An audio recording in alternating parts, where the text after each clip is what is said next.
លោកនេះវិមានរបស់ពិតតែយើងមិនដែលសិក្សាយើងប្រើតែរបស់វោហារស័ព្ទខ្ញុំឧបមាថានេះយើងហៅថាកំប៉ុងទឹកឬក៏ដបទឹកមែនទេហើយនេះ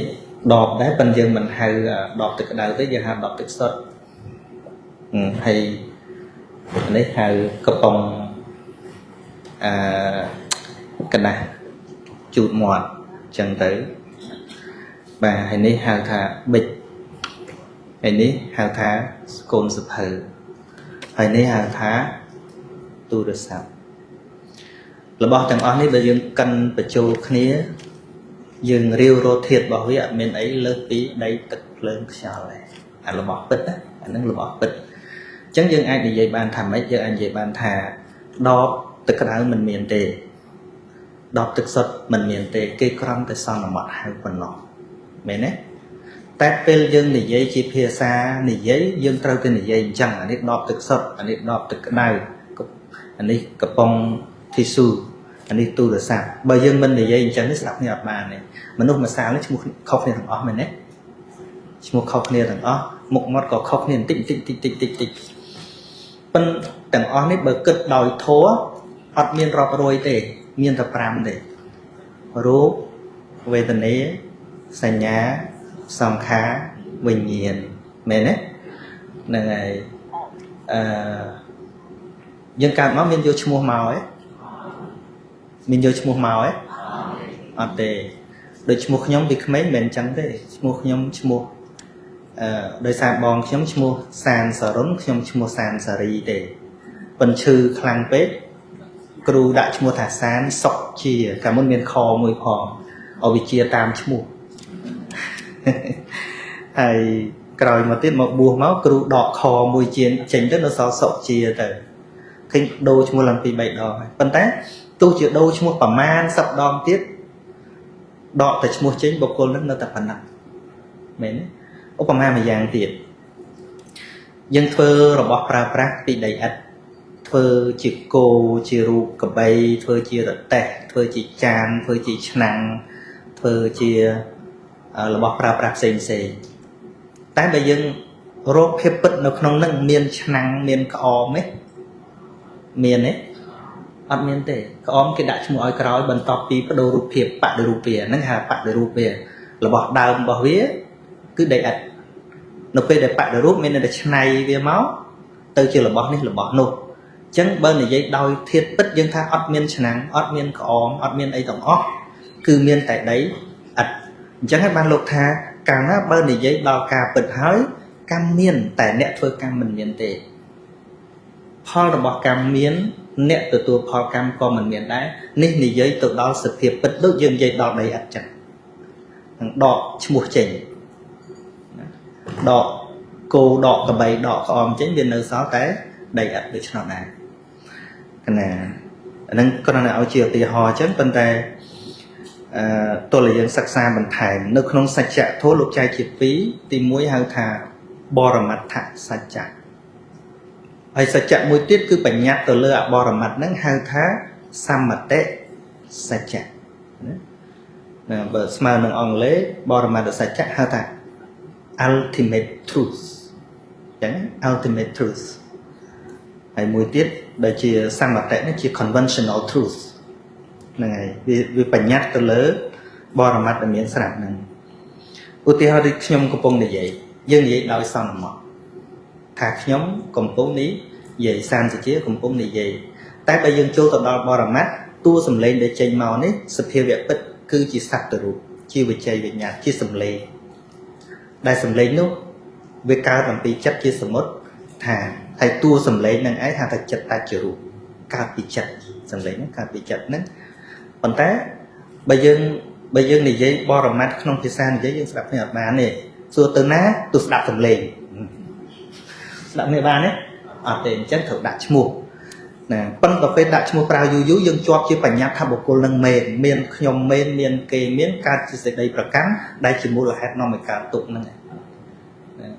ដល់យើងមកសិក្សានៅសច្ចធម៌ដើម្បីដោះនៅសេចក្តីប្រកាន់ឲ្យឃើញថាវាមានសភាពត្រឹមតែជារូបវេទនាសញ្ញាសង្ខារវិញ្ញាណមានការអស់ទៅសូន្យទៅជាធម្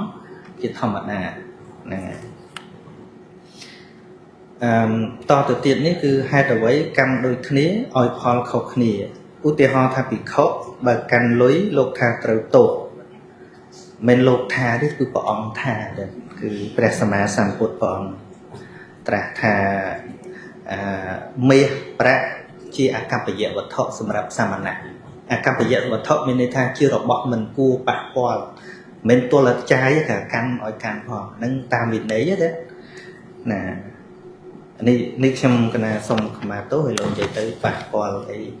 និយាយតាមវិន័យទេណាដីព្រះអង្គសម្ដែងហើយភិក្ខុត្រូវទោសបើសុគតទៅនឹងទៅកាន់អបាយ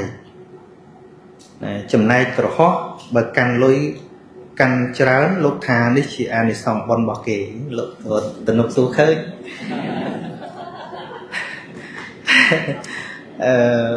លោកកាន់លុយថាត្រូវទោសដល់ក្រហោះមានលុយចាយច្រើនគេថាបុណ្យរបស់គេមិនក៏លុយដូចតែគ្នាក្រហោះកាន់បានលោកកាន់អត់បាទអាហ្នឹងដែលត្រូវនិយាយដោយបញ្ញត្តិត្រូវតែមានបញ្ញត្តិណាតំណងរបស់លោកដែរនិយាយថាកម្មមានអ្នកធ្វើកម្មអត់មាននិយាយថាផលមានអ្នកធ្វើអ្នកទទួលផលអត់មានហើយដល់ពេលទទួលផលជាលក្ខណៈបុគ្គលស្រាប់តែខុសគ្នាលោកកាន់លុយត្រូវទោសដល់កុហកកាន់លុយអត់ត្រូវទោសហ្នឹងហើយអញ្ចឹងបានបើមិនប្រើបញ្ញត្តិទេបើមិនប្រើសន្មតសមតិសច្ចៈទេអត់មានព្រះវិន័យទេអញ្ចឹងការសម្ដែងនៅលើបញ្ញត្តិគឺដើម្បីបញ្ញត្តិនៅព្រះវិន័យឧទាហរណ៍វាមានរឿងច្រើនទៀតឧទាហរណ៍ថាឥឡូវយើងរៀបការបរិសុទ្ធស្ត្រីប៉ះពាល់ប្តីប្រពន្ធថាអត់អីផងត្រូវសិល5ទៀតណាហើយដល់លោកទៅប៉ះពាល់ស្រីៗតែបន្តិចចេះតែកាត់ទោសលោកហ្នឹងហើយមិនអាចនិយាយចឹងបានទេពីព្រោះប្រសិនបើមិនមានការបញ្ញត្តិឡើងនៅព្រះវិន័យនេះទេក៏អត់មានភេទអ្នកបួសមិនមានភេទក្រហមដែរអញ្ចឹងណាវាត្រូវអស់ភេទអ្នកបួសហើយបើអត់មានវិន័យកន្លែងហ្នឹងហើយក៏មិនមានកុហកត្រូវថ្វាយបង្គំប្រសងដែរបើសិនជាយើងយកបរមត្ថមកនិយាយថាប៉ះស្រីហ្នឹងដីទឹកភ្លើងខ្យល់តាអាត្មាប៉ះមានប៉ះស្រីអាត្មាប៉ះដីទឹកភ្លើងខ្យល់តាយកភាសាបរមត្ថយកមកនិយាយចឹងណាយកលេសយកមកនិយាយចឹងហ្នឹងណាចំណែកបព្វជិតទៅកុំតល់ហើយទៅប៉ះស្រីប៉ះបិជើងគេអត់បានផងតិចឃើញបិជើងគេដាក់អញ្ចឹងទៅឆ្កឹះបិជើងគេលេងអញ្ចឹងត្រូវទោសដែរណារបស់ប្រើប្រាស់របស់គេកសែងរបស់គេស្អីឲ្យតែរបស់កាច់ស្រីប្រើហ្នឹងយកទៅកាន់លេងហ្នឹងបើទោះមិនត្រូវអាបត្តិធំក៏ត្រូវអាបត្តិទុកគាត់ឬក៏ហ្នឹងតូចហ្នឹងដែរហ្នឹងហើយអញ្ចឹងហើយបានជាភេទលំចាស់នោះទៅជាឧត្តមភេទសំគួរដល់គេបូជាពីព្រោះវាមានតំបន់ហាមឃាត់ដែលលោកម្ចាស់អាចធ្វើបានដែលពួកគិរិយាធ្វើមិនបានឃើញទេដោយសារតែធ្វើតាមនៅបទបញ្ញត្តិរបស់ព្រះអង្គនឹងឯងរឿងនេះមានសម្ដែងដូចជានៅក្នុងលេខ17សាមញ្ញផលសូត្រដែលព្រះបាទអាជាតសតុដែលព្រះរាជាវេទេហិបុត្រនឹងចូលទៅសួរព្រះអង្គពី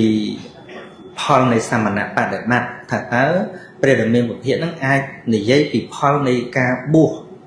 ឲ្យខ្ញុំកណានឹងបានយល់បានទេនិយាយឲ្យឃើញបច្ចុប្បន្នហ្នឹងផលនៃការបួសបានព្រះអង្គលើកថាឧបមាថាព្រះរាជាមានអ្នកបម្រើម្នាក់ធ្លាប់ភ្ជួរស្រែឲ្យធ្លាប់ធ្វើការឲ្យប៉ុន្តែក្រោយមកគាត់ឈប់ធ្វើការឲ្យព្រះរាជាទៅក៏មកបួសនៅពេលដែលបួសហើយក៏កាន់នៅសកាធម៌វិន័យនឹងវាចានៅអកុសលធម៌ច្រើនតាមផ្លូវកាយវាចាចិត្តហើយប្រព្រឹត្តល្អតាមផ្លូវវាចាផ្លូវចិត្តទៅទៀតអាចតាំងចិត្តនៅក្នុងសមាធិបញ្ញាដ៏ខ្ពស់ទៅទៀតហើយក្រោយមកក៏ព្រះរាជាឃើញបរិសុទ្ធនឹងដដែលធ្លាប់ជាអ្នកបម្រើហ្នឹងដែលលោកលះបង់ផ្ទះសម្បែងហើយចូលមកបួសគោរពនៅសិក្ខាធម៌វិន័យទាំងអស់ហ្នឹងហើយចម្រើនចិត្តទៅដល់អធិចិត្តទៅទៀតតើព្រះមហាបពិតហ្នឹងឃើញបរិសុទ្ធហ្នឹងយកបរិសុទ្ធហ្នឹងយកទៅប្រើទៀតទេព្រះរាជានឹងឆ្លើយមកថាព្រះអង្គបើសិនជាអញ្ចឹងមែនទូបង្គំខ្ញុំកណានេះមិនត្រឹមតែមិនយកមកប្រើទេថែមទាំងថ្វាយបង្គំហើយឧបត្ថម្ភបច្ច័យ4ទៀត ឥឡូវសួរលោកជំទាវនៅទីនេះឧទាហរណ៍ថាមានខ្ញុំសំទោសខ្ញុំសួរឧទាហរណ៍ថាមានអ្នកដូចថាដើរធ្វើការងារជាមួយជួយបើកឡានឲ្យអីចឹងទៅក្រោយមកគាត់ជ្រះថ្លាទៅបួសហើយគោរពធម៌វិន័យល្អហើយដល់ថ្ងៃក្រោយលោកទាវជួបលោកទាវហៅមកបើកឡានឲ្យទៀតឬក៏ប្រកេនបច្ច័យ4ណោះឃើញទេនឹងច្បាស់ហើយទេហ្នឹងគឺត្រង់ដែលលោកម្ចាស់បានតមនៅអ្វីដែលពួកយើងសប្បាយនៅក្នុងអាហ្នឹងកាន់លុយគឺឈ្មោះថាជាការបរិភោគកាមគុណណាលុយកាក់ហ្នឹងយកលុយកាក់យកទៅចាយហ្នឹងឈ្មោះថាបរិភោគកាមគុណអាហ្នឹងហើយដល់បព្វជិតលោកអត់ធ្វើអាហ្នឹងលោកធូរស្អីដែលវាខ្ពង់ខ្ពស់ជាងយើងហ្នឹងឯងប៉ុន្តែយើងវាទុនចិត្តរហូតដល់លើកដៃសំពះឧមាននេះយើងសម្បើមណាមុនលើកដៃសំពះមនុស្សណាម្នាក់ហ្នឹងហើយជាពិសេសមកពីតកូលរៀនទៀបជាងយើងទៀតមានអីឲ្យយើងសំពះប៉ុន្តែមានសិក្ខាធម៌វិន័យល្អទៅយើងសំពះអត់ស្ដាយដៃសោះហ្នឹងគឺជាផលនៃសមណបដិបត្តិហ្នឹងហើយទី2អ្នកបួសដែលសុគតទៅទាំងអាបត្តិឈ្មោះថាបិទសួននិព្វានចុះបើអ្នកបួសក្នុងពុទ្ធសាសនាមួយពួកការកាន់លុយកាក់គេចាត់ទុកថាជារឿងធម្មតាមួយពួកការបរិភោគអាហារក្នុងវិកាលមានន័យថាបន្ទាប់ពីថ្ងៃរសៀលទៅខុសការខុសថ្ងៃត្រង់ទៅគេចាត់ទុកថាជារឿងធម្មតាមួយពួកទៀតការមានប្រពន្ធកូនគេចាត់ទុកថាជារឿងធម្មតាតើអ្នកបួសទាំង3ពួកនេះសុគតទៅសុទ្ធតែទៅកាន់អបាយឬយ៉ាងណាយើងសិក្សាពីអន្តរាយិកធម៌អន្តរាយិកធម៌មាន5អន្តរាយិកធម៌មានន័យថាជាធម៌ដែលធ្វើឲ្យអន្តរាយដល់មគ្គផលនិព្វានអញ្ចឹងណាយើងនិយាយតាមធម៌អត់និយាយក្រុមពួកណាទេ